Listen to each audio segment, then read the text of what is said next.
In this video, I'm going to show you how to share a Kaggle notebook. Now, the first thing you have to do here on your dashboard, you want to go to the top left and click on the three lines, and then you want to go to your work, and you want to find the notebook which you want to share. So I'm going to use this one, which is a tutorial notebook I just created, and then you have two options. You could either go and click on share up top right over here, or you could go inside edit mode and share from here. It's going to be pretty much the same thing, okay?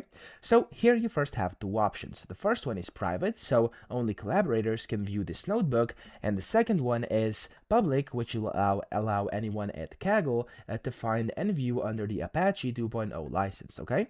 So I'm gonna choose the private one, and then here you can basically share with people or groups. Now we can look for people in here and then give them permissions. So as you can see here, I basically have myself in here set as the owner, but you can just type in different people in here, you can find them, and you'll be able to basically share it with them that way. You'll be able to give them different permissions, etc. Okay, so we can also allow comments or not. It's up to you. I am going to turn this on right now, and then if I were to add some people, I could add them as like whatever role I want and click on the save button, and of course you're good to go and you've successfully shared your Kaggle notebook. So I hope this video helped you out. If it did, please subscribe to the channel and help me out as well.